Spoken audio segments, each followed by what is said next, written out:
ಸ್ನೇಹಿತರೆ MNS ಅಕಾಡೆಮಿಗೆ ಸ್ವಾಗತ. ಸ್ನೇಹಿತರೆ FDA STA PSI 2021 ಸಾಮಾನ್ಯ ಜ್ಞಾನದಲ್ಲಿ ಕೇಳಬಹುದಾದಂಥ ಕೇಂದ್ರ ಸರ್ಕಾರದ ಯೋಜನೆಗಳು ಹಾಗೆ ಅರ್ಥಶಾಸ್ತ್ರ ಮತ್ತು ವಿಜ್ಞಾನಕ್ಕೆ ಸಂಬಂಧಪಟ್ಟಂತ ಮೋಸ್ಟ್ ಇಂಪಾರ್ಟೆಂಟ್ ಕ್ವಶನ್ಗಳನ್ನು ಈ ವಿಡಿಯೋದಲ್ಲಿ ನಾವು ಚರ್ಚೆ ಮಾಡೋಣ. ಈ ವಿಡಿಯೋವನ್ನು ಕೊನೆವರೆಗೂ ನೋಡಿ. ಹಾಗೆ ವಿಡಿಯೋ ಇಷ್ಟ ಆದರೆ ಈ ವಿಡಿಯೋವನ್ನು ಲೈಕ್ ಮಾಡಿ, ನಿಮ್ಮ ಸ್ನೇಹಿತರೊಂದಿಗೆ ಶೇರ್ ಮಾಡಿ ಅಂತ ಹೇಳ್ತಾ, ಒಂದನೇ ಪ್ರಶ್ನೆ, ನಿರ್ವಿಕ್ ಯೋಜನೆ ಇದರ ಉದ್ದೇಶ ಏನು ಅಂತ. ಒಂದೇ ಸ್ಟೇಟ್ಮೆಂಟ್ ನೋಡೋದಾದ್ರೆ, ಎಲ್ಲ ಬಡ ರೈತರಿಗೆ ಪ್ರತಿ ವರ್ಷ 3 ಕಂತುಗಳಲ್ಲಿ ಡೈರೆಕ್ಟ್ ಬೆನಿಫಿಟ್ ಟ್ರಾನ್ಸ್ಫರ್ ಮೂಲಕ 6,000 ನೀಡೋದು. ಇನ್ನು ಬಿ ಸ್ಟೇಟ್ಮೆಂಟು, ಕಾರ್ಪೊರೇಟ್ ಅಲ್ಲದ ಕೃಷಿಯೇತರ ಸಣ್ಣ ಸೂಕ್ಷ್ಮ ಉದ್ಯಮಗಳಿಗೆ 10 ಲಕ್ಷದವರೆಗೆ ಸಾಲ ನೀಡೋದು.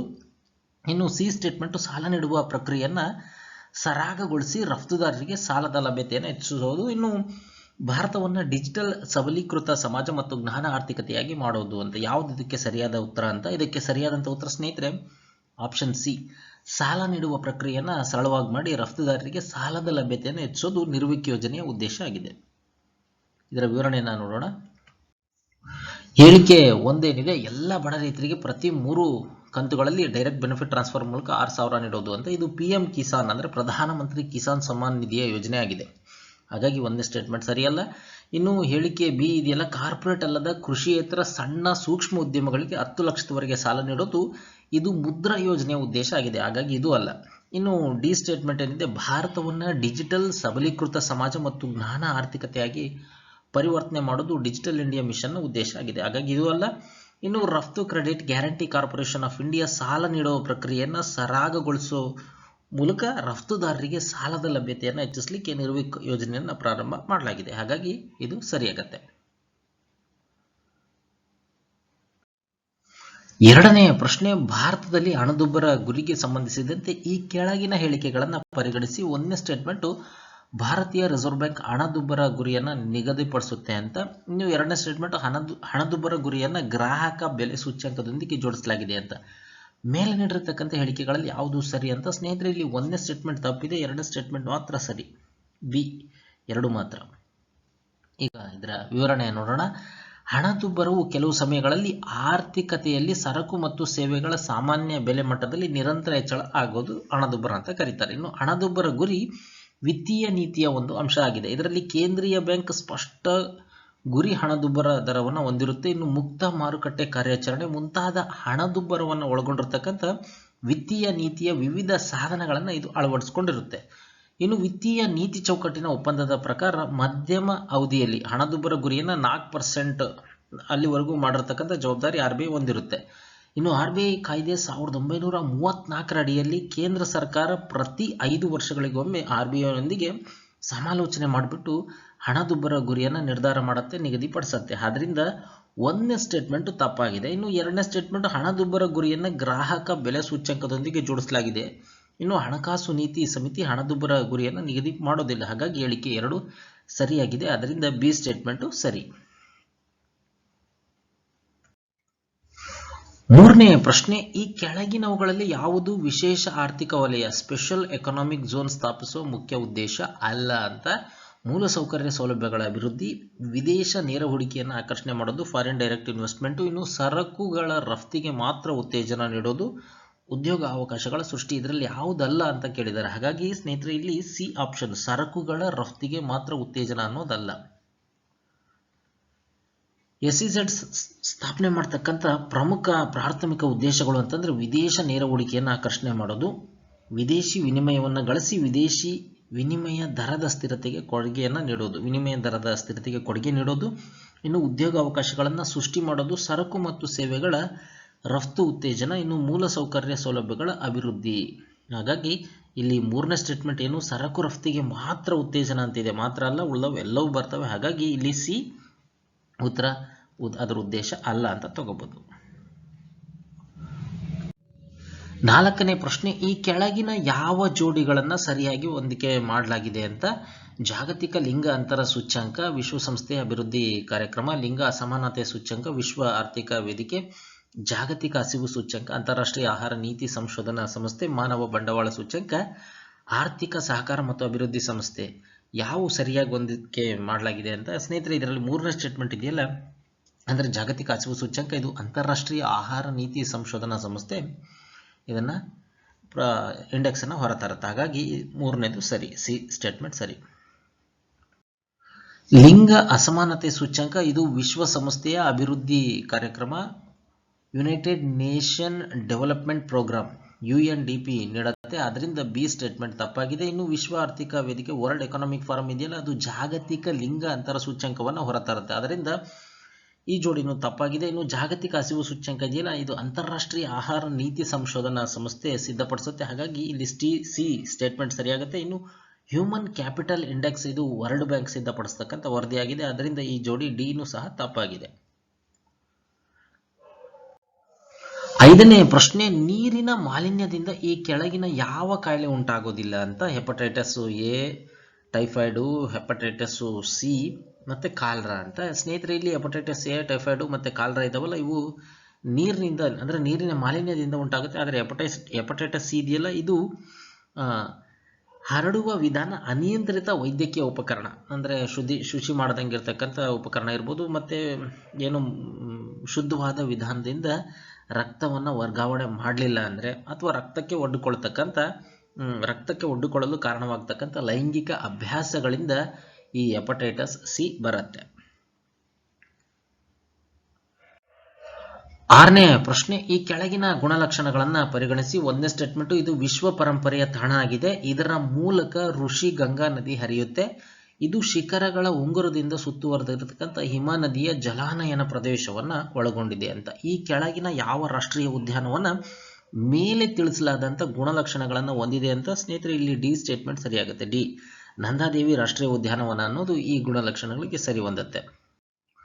ಈ ನಂದಾದೇವಿ ರಾಷ್ಟ್ರೀಯ ಉದ್ಯಾನವನ ಇದೆಯಲ್ಲ, ಇದು 1982ರಲ್ಲಿ ಸ್ಥಾಪನೆಯಾದಂಥ ರಾಷ್ಟ್ರೀಯ ಉದ್ಯಾನವನ. ಇದು ನಂದಾದೇವಿಯ ಶಿಖರದ ಸುತ್ತ ಇದೆ. ಇನ್ನು 1988ರಲ್ಲಿ ಯುನೆಸ್ಕೋ ಮಾನ್ಯತೆ ಪಡೆದಂಥ ವಿಶ್ವ ಪರಂಪರೆಯ ತಾಣ ಇದಾಗಿದೆ. ಇನ್ನು ರಾಷ್ಟ್ರೀಯ ಉದ್ಯಾನವನದ ಒಳಗೆ ನಂದಾದೇವಿ ಅಭಯಾರಣ್ಯ ಇದೆ. ಇದು ಹಿಮ ನದಿಯ ಜಲಾನಯನ ಪ್ರದೇಶ ಆಗಿದೆ. ಇದರ ಸುತ್ತಲೂ 6000 ಮೀಟರ್ ಮತ್ತು 7500 ಮೀಟರ್ ಎತ್ತರದ ಶಿಖರಗಳ ಉಂಗುರ ಇದೆ. ಇದರ ಮೂಲಕ ಋಷಿ ಗಂಗಾ ನದಿ ಹರಿಯುತ್ತೆ. ಏಳನೇ ಪ್ರಶ್ನೆ, ಸುಮನ್ ಅಂದರೆ ಸುರಕ್ಷಿತ್ ಮಾತೃತ್ವ ಆಶ್ವಾಸನ್ ಯೋಜನೆ. ಸುಮನ್ ಅಂದರೆ ಸುರಕ್ಷಿತ್ ಮಾತೃತ್ವ ಆಶ್ವಾಸನ್ ಸ್ಕೀಮ್ನ ಬಗ್ಗೆ ಈ ಕೆಳಗಿನ ಯಾವ ಹೇಳಿಕೆ ಸರಿಯಾಗಿದ್ದಾವೆ ಅಂತ.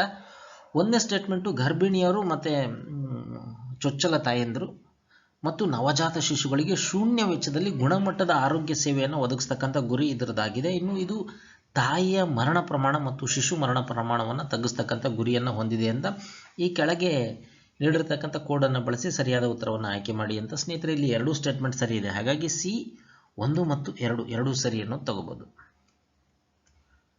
ಸಾರ್ವಜನಿಕ ಆರೋಗ್ಯ ಕೇಂದ್ರಕ್ಕೆ ಭೇಟಿ ನೀಡತಕ್ಕಂಥ ಪ್ರತಿಯೊಬ್ಬ ಮಹಿಳೆ ಮತ್ತು ನವಜಾತ ಶಿಶುಗಳಿಗೆ ಯಾವುದೇ ವೆಚ್ಚವಿಲ್ಲದೆ ಉತ್ತಮ ಗುಣಮಟ್ಟದ ಆರೋಗ್ಯ ಸೇವೆಯನ್ನು ಒದಗಿಸ್ತಕ್ಕಂಥ ಉದ್ದೇಶ ಈ ಸುಮನ್ ಅಂದರೆ ಸುರಕ್ಷಿತ್ ಮಾತೃತ್ವ ಆಶ್ವಾಸನ್ ಸ್ಕೀಮು ಹೊಂದಿದೆ. ಇನ್ನು ಈ ಯೋಜನೆಯಡಿ ಸಾರ್ವಜನಿಕ ಆರೋಗ್ಯ ಸೌಲಭ್ಯಗಳಿಗೆ ಭೇಟಿ ನೀಡತಕ್ಕಂಥ ಫಲಾನುಭವಿಗಳಿಗೆ ಹಲವಾರು ಉಚಿತ ಸೇವೆಗಳಿಗೆ ಅರ್ಹತೆಯನ್ನು ಪಡಿತಾರೆ. ಆದ್ದರಿಂದ ಎರಡೂ ಸ್ಟೇಟ್ಮೆಂಟು ಸರಿಯಾಗಿದ್ದಾವೆ ಇಲ್ಲಿ.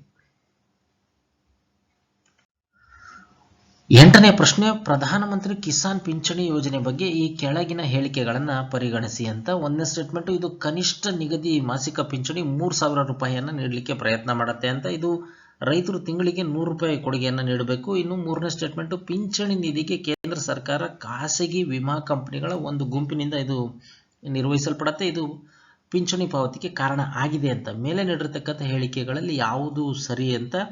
ಸ್ನೇಹಿತರೆ, ಇಲ್ಲಿ ಮೂರನೇ ಸ್ಟೇಟ್ಮೆಂಟ್ ತಪ್ಪಿದೆ, ಇನ್ನು ಉಳಿದವೆರಡು ಸರಿ. ಹಾಗಾಗಿ ಎ 1 ಮತ್ತು 2 ಸರಿ ಅನ್ನೋದನ್ನು ತಗೋಬಹುದು ನಾವು. ಹೇಳಿಕೆ 1 ಸರಿಯಾಗಿದೆ. ಈ ಯೋಜನೆ ಅಡಿ ಅರ್ಹವಾದ ಸಣ್ಣ ಮತ್ತು ಅತಿ ಸಣ್ಣ ರೈತರಿಗೆ ತಿಂಗಳಿಗೆ ಕನಿಷ್ಠ 3000 ರೂಗಳ ನಿಶ್ಚಿತ ಪಿಂಚಣಿ ನೀಡಲಾಗುತ್ತೆ. ಇನ್ನು ಎರಡನೇ ಹೇಳಿಕೆಯೂ ಸರಿಯಾಗಿದೆ. ಸಣ್ಣ ಮತ್ತು ಅತಿ ಸಣ್ಣ ರೈತರಿಗೆ ಪಿಂಚಣಿ ಯೋಜನೆ ಇಂತಹ ಎಲ್ಲ ರೈತರಿಗೆ ಸಾಮಾಜಿಕ ಭದ್ರತೆಯ ಜಾಲವನ್ನು ಒದಗಿಸುತ್ತೆ. ಈ ಯೋಜನೆ ಮೊದಲ 3 ವರ್ಷಗಳಲ್ಲಿ ಸುಮಾರು 5 ಕೋಟಿ ಫಲಾನುಭವಿಗಳನ್ನು ಒಳಗೊಳ್ಳತಕ್ಕಂಥ ಗುರಿಯನ್ನು ಹೊಂದಿದೆ. ಇದು 18ರಿಂದ 40 ವರ್ಷ ವಯಸ್ಸಿನವರಿಗೆ ಸ್ವಯಂ ಪ್ರೇರಿತ ಮತ್ತು ಪಿಂಚಣಿ ಕೊಡುಗೆ ಯೋಜನೆ ಇದಾಗಿದೆ. ಫಲಾನುಭವಿಯು ಪಿಂಚಣಿ ನಿಗದಿ ಚಂದಾದಾರರಾಗುವ ಮೂಲಕ ಯೋಜನೆಯ ಸದಸ್ಯರಾಗಲಿಕ್ಕೆ ಆಯ್ಕೆ ಮಾಡಬಹುದು. ಇನ್ನು ಫಲಾನುಭವಿ ಸರಾಸರಿ ಪ್ರವೇಶ 29 ವಯಸ್ಸಾಗಿದೆ. ತಿಂಗಳಿಗೆ 100 ರೂಪಾಯಿಯನ್ನು ನೀಡಬೇಕಾಗಿರುತ್ತೆ ಇದರಲ್ಲಿ ಭಾಗವಹಿಸ್ತಕ್ಕಂಥವ್ರು. ಇನ್ನು ಮೂರನೇ ಸ್ಟೇಟ್ಮೆಂಟ್ ಏನಿದೆ ಅದು ತಪ್ಪಾಗಿದೆ. ಪಿಂಚಣಿ ಪಾವತಿಗೆ LIC ಈ ನಿರ್ವಹಣೆ ಮಾಡ್ತಕ್ಕಂಥ ಪಿಂಚಣಿ ನಿಧಿಗೆ ಕೊಡುಗೆಯಾಗಿ ನೀಡಲಾಗುತ್ತೆ. ಈ ಯೋಜನೆಯಡಿ ರೈತರು PM ಕಿಸಾನ್ ಯೋಜನೆಯಿಂದ ಪಡೆದಂಥ ಪ್ರಯೋಜನಗಳಿಂದ ನೇರವಾಗಿ ಕೊಡುಗೆ ನೀಡಲಿಕ್ಕೆ ಅವಕಾಶ ನೀಡಬಹುದು. ಸಂಪೂರ್ಣ ಪಾರದರ್ಶಕತೆಗಾಗಿ ಆನ್ಲೈನ್ ಕುಂದುಕೊರತೆ ಪರಿಹಾರ ವ್ಯವಸ್ಥೆ ಸಹ ಇರುತ್ತೆ. ಆದ್ದರಿಂದ ಎ ಸ್ಟೇಟ್ಮೆಂಟ್ ಮಾತ್ರ ಸರಿ. 9ನೇ ಪ್ರಶ್ನೆ, ಕುಸುಮ್ ಪ್ರಧಾನಮಂತ್ರಿ ಕಿಸಾನ್ ಊರ್ಜ್ವಾ ಸುರಕ್ಷ ಎವಂ ಉತ್ತನ್ ಮಹಾಭಿಯಾನ್ ಯೋಜನೆಗೆ ಸಂಬಂಧಿಸಿದಂತೆ ಈ ಕೆಳಗಿನ ಹೇಳಿಕೆಗಳನ್ನು ಪರಿಗಣಿಸಿ. ಇದು ಗ್ರಿಡ್ ಸಂಪರ್ಕಿತ ಕೃಷಿ ಪಂಪ್ಗಳ ಸೌರೀಕರಣದ ಗುರಿಯನ್ನು ಹೊಂದಿದೆ.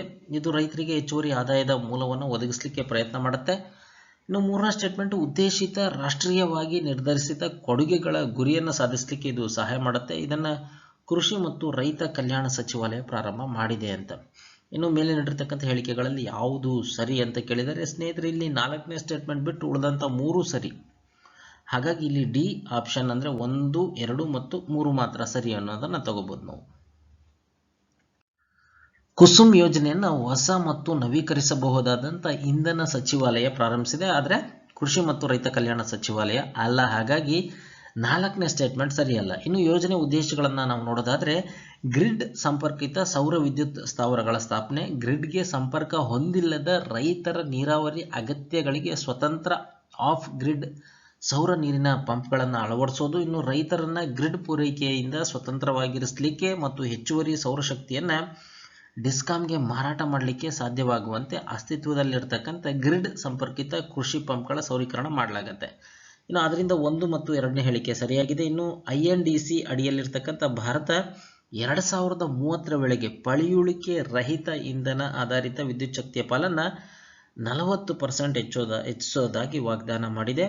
ಹಾಗಾಗಿ ಭಾರತದಲ್ಲಿ ಸೌರ ವಿದ್ಯುತ್ ಉತ್ಪಾದನೆ ಹೆಚ್ಚಿಸಲಿಕ್ಕೆ ಮತ್ತು ಉತ್ತೇಜನ ಮಾಡಲಿಕ್ಕೆ ಈ ಕುಸುಮ್ ಯೋಜನೆ ಸಹಾಯ ಮಾಡುತ್ತೆ ಅಂತ. ಹಾಗಾಗಿ 3ನೇ ಸ್ಟೇಟ್ಮೆಂಟು ಸಹ ಸರಿಯಾಗಿದೆ. ಹಾಗಾಗಿ ಸರಿ ಉತ್ತರ ಆಪ್ಷನ್ ಡಿ. 10ನೆಯ ಪ್ರಶ್ನೆ, ಪ್ರಧಾನಮಂತ್ರಿ ಕೌಶಲ್ ವಿಕಾಸ್ ಯೋಜನೆಯನ್ನು ಉಲ್ಲೇಖಿಸಿ ಈ ಕೆಳಗಿನ ಹೇಳಿಕೆಗಳನ್ನು ಪರಿಗಣಿಸಿ.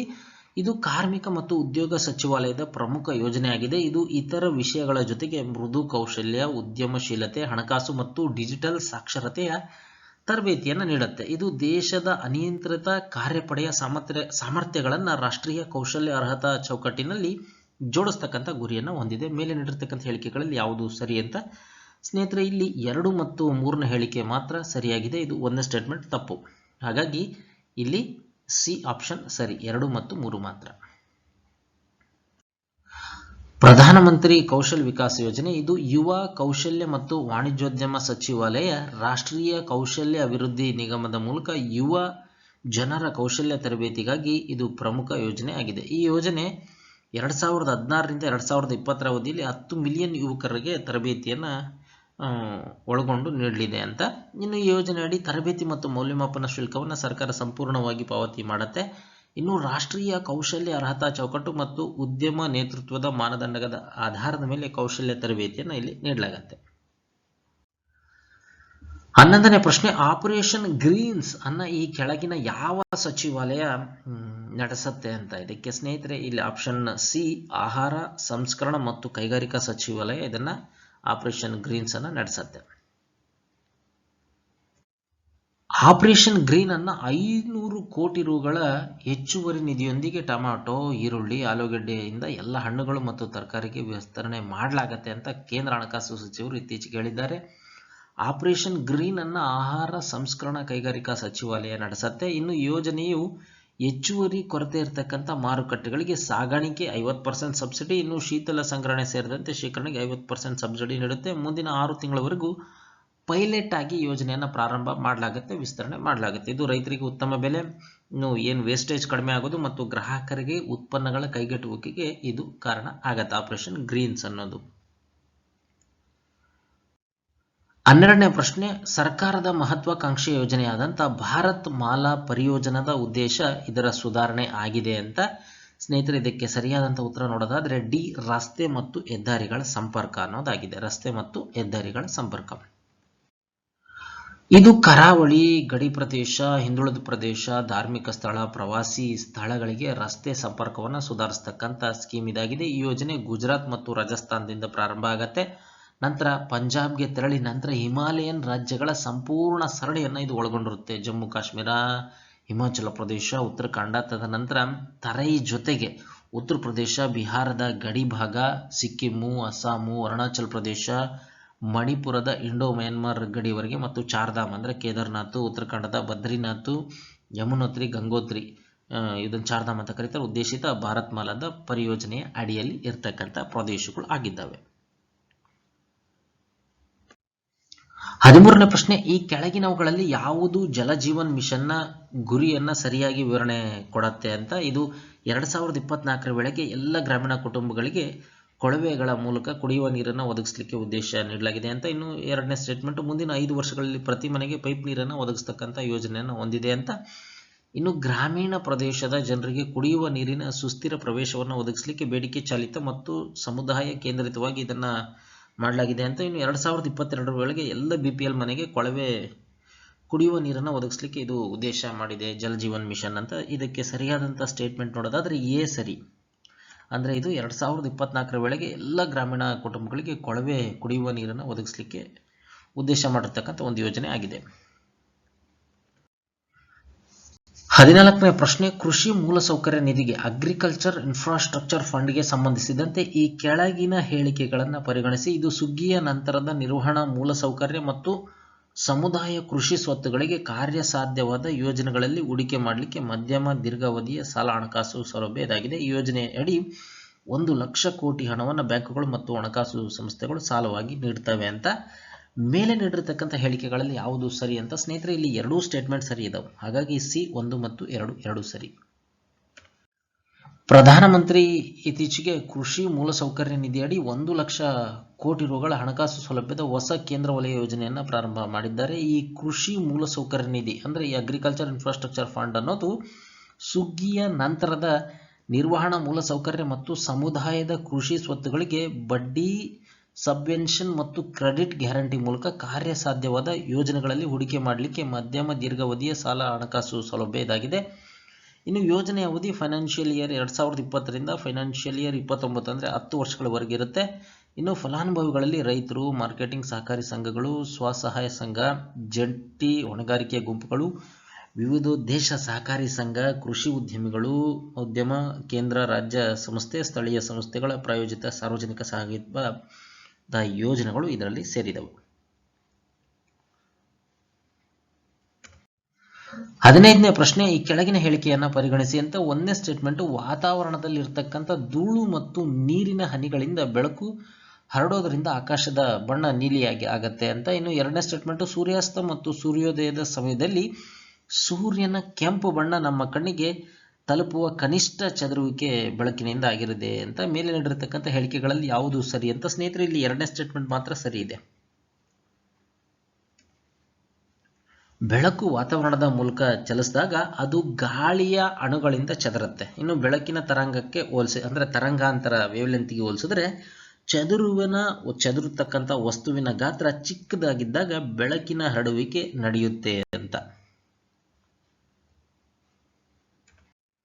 16ನೇ ಪ್ರಶ್ನೆ, ಈ ಕೆಳಗಿನ ಜೋಡಿಯನ್ನ ಪರಿಗಣಿಸಿ ಅಂತ. ಯೋಜನೆ ಮತ್ತು ಅದರ ಉದ್ದೇಶಗಳು ಕೊಟ್ಟಿದ್ದಾರೆ. ರಾಷ್ಟ್ರೀಯ ಅಡಿಪಾಯ ಸಾಕ್ಷರತಾ ಸಂಖ್ಯಾ ಮಿಷನ್ ಡಿಜಿಟಲ್ ಆನ್ಲೈನ್ ಪ್ರಸಾರ ಶಿಕ್ಷಣಕ್ಕೆ ಸಂಬಂಧಿಸಿದ ಎಲ್ಲ ಪ್ರಯತ್ನಗಳನ್ನು ಏಕೀಕರಣ ಮಾಡೋದು ಮತ್ತು ಶಿಕ್ಷಣಕ್ಕೆ ಮಲ್ಟಿಮೋಡ್ ಪ್ರವೇಶವನ್ನು ಸಕ್ರಿಯ ಮಾಡೋದು ಅಂತ.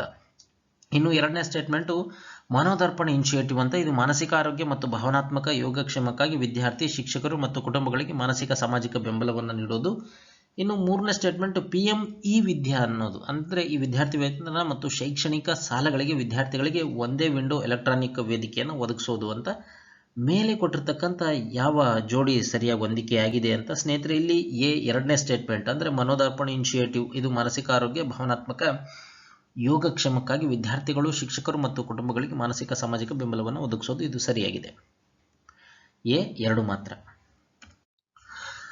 ರಾಷ್ಟ್ರೀಯ ಅಡಿಪಾಯ ಸಾಕ್ಷರತೆ ಮತ್ತು ಸಂಖ್ಯಾ ಮಿಷನ್ ಇದೆಯಲ್ಲ, ಇದು ಪ್ರತಿ ಮಗುವಿಗೆ 2025ರಲ್ಲಿ 5ನೇ ತರಗತಿಯಲ್ಲಿ ಉತ್ತೀರ್ಣರಾಗ್ತಕ್ಕಂಥ ಮಗು ಕಲಿಕೆಯ ಮಟ್ಟ ಮತ್ತು ಫಲಿತಾಂಶಗಳನ್ನು ಸಾಧಿಸುತ್ತೆ ಅನ್ನೋದನ್ನು ಖಚಿತಪಡಿಸಿಕೊಳ್ಳೋದು ರಾಷ್ಟ್ರೀಯ ಅಡಿಪಾಯ ಸಾಕ್ಷರತೆ ಮತ್ತು ಸಂಖ್ಯಾ ಮಿಷನ್ನ ಉದ್ದೇಶ ಆಗಿದೆ. ಇನ್ನು 2ನೇದು ಮನೋದರ್ಪಣ ಇನಿಷಿಯೇಟಿವ್ ಅನ್ನೋದು ಇದು ಮಾನಸಿಕ ಆರೋಗ್ಯ ಮತ್ತು ಭಾವನಾತ್ಮಕ ಯೋಗಕ್ಷೇಮಕ್ಕಾಗಿ ವಿದ್ಯಾರ್ಥಿಗಳು, ಶಿಕ್ಷಕರು ಮತ್ತು ಕುಟುಂಬಗಳಿಗೆ ಮಾನಸಿಕ ಸಾಮಾಜಿಕ ಬೆಂಬಲವನ್ನು ಒದಗಿಸೋದಾಗಿದೆ. ಇನ್ನು ಮೂರನೇದು ಅನ್ನೋದಾದರೆ PM ಇ-ವಿದ್ಯೆ ಅನ್ನೋದು ಇದು ಡಿಜಿಟಲ್, ಆನ್ಲೈನ್, ಆನ್ ಏರ್ ಶಿಕ್ಷಣಕ್ಕೆ ಸಂಬಂಧಿಸಿದಂಥ ಎಲ್ಲ ಪ್ರಯತ್ನಗಳನ್ನು ಏಕೀಕರಿಸೋದು ಮತ್ತು ಶಿಕ್ಷಣಕ್ಕೆ ಬಹುವಿಧದ ಪ್ರವೇಶವನ್ನು ಸಕ್ರಿಯ ಮಾಡೋದಾಗಿದೆ PM ಇ-ವಿದ್ಯೆ ಅನ್ನೋದು. ಸ್ನೇಹಿತರೆ, ವಿಡಿಯೋವನ್ನು ನೋಡಿದಂಥ ಎಲ್ಲರಿಗೂ ಧನ್ಯವಾದಗಳು. ಮುಂದಿನ ವಿಡಿಯೋದೊಂದಿಗೆ ಮತ್ತೆ ನಿಮ್ಮನ್ನು ಭೇಟಿಯಾಗ್ತೀವಿ. ಧನ್ಯವಾದಗಳು. ನಮಸ್ಕಾರ.